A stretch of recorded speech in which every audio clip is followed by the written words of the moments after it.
আজকে 4 দিন যাবত এখানে শুধু একমাত্র নেত্রীকে দেখার জন্য।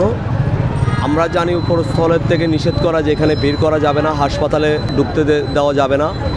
তারপর আমরা কিছু চ্যানেল ইউটিউবের মিথ্যা অপপ্রচার কারণে আমরা এখানে আসা যে ওনার মৃত্যুর সংবাদ শুনে আমি এখানে চলে আসছি।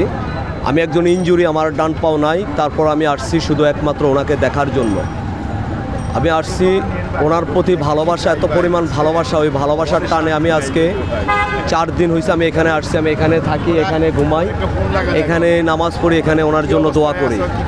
আমরা জানি বিগত দিনগুলোতে উনি অত্যন্ত পরিমাণ শ্রম ত্যাগ এই দেশের জন্য অনেক কিছু দিয়েছেন। আমি ওই ভালোবাসার টানে আমি এখানে আসা। আপনারা দেখছেন যে আমি একজন ইনজুরি, আমি আবারও বলি আমি একজন ইনজুরি, আমার ডান পাও নাই, না থাকার শর্ত আমি এখানে চলে আসছি। আমার ফ্যামিলির থেকে নিষেধ যে আমার ট্রিটমেন্ট এখনও চলতেছে। তারপর আমি আসছি শুধু ওনার ভালোবাসার জন্য, ওনার ভালোবাসার টানে ওনার একটু দেখবো, ওনার একটু হাসি মুখটা একটু দেখার জন্য আমি এখানে আসা। এখানে অনেক দূর দূরান্তর থেকে, অনেক জেলার থেকে, অনেক জায়গায় থেকে অনেক মানুষ আসছে শুধু ওনাকে একটু দেখার জন্য। কিন্তু আমরা জানি যে উপরস্থল থেকে নিষেধ করা যে এখানে আসা যাবে না। আমি ওনাকে অনেক কাছ থেকে ওনাকে আমি দেখছি, অনেক কথা ওনার সাথে বলছি। ওনার প্রতি আমার সেই গুলশান কার্যালয়ের ভিতর ওনার সাথে 5 মিনিট যাবত আমি কথা বলছি। আমি একজন নেতা না, কোনো পদ পদবি নাই, আমি সাধারণ একজন কর্মী। আমি ওই সাধারণ কর্মী হিসাবে ওনাকে অনেক ভালোবাসি। আমি এই জন্য আমার আশা এখানে শুধু ওনাকে একটু দেখবো, ওনার সাথে একটু কথা বলবো, ওনার একটু ভালো সংবাদের জন্য আমি আল্লাহর কাছে দোয়া করি। এবার কেউ হাসপাতালের সামনে আমি ওনার জন্য দোয়া করি যে আল্লাহর কাছে যে আল্লাহ নিয়ে ওনাকে সুস্থ করে দেয়।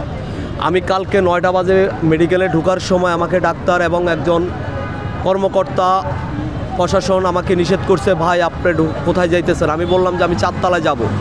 বললো 4 তলায় তো নেত্রী, আপনি কিভাবে যাবেন? আমি বললাম যে আমি ওনাকে দেখতে যাব।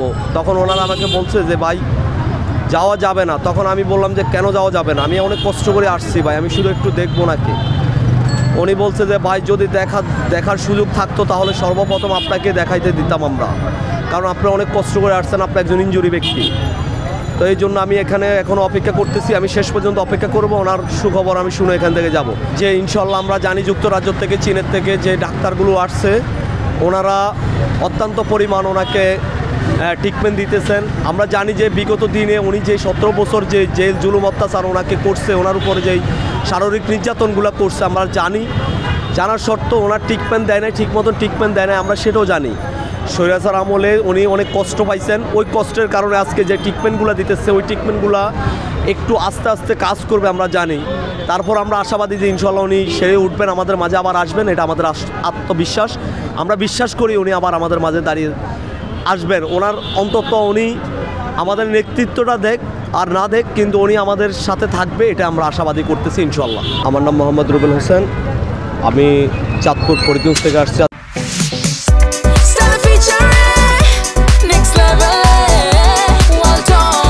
Side by side fridge.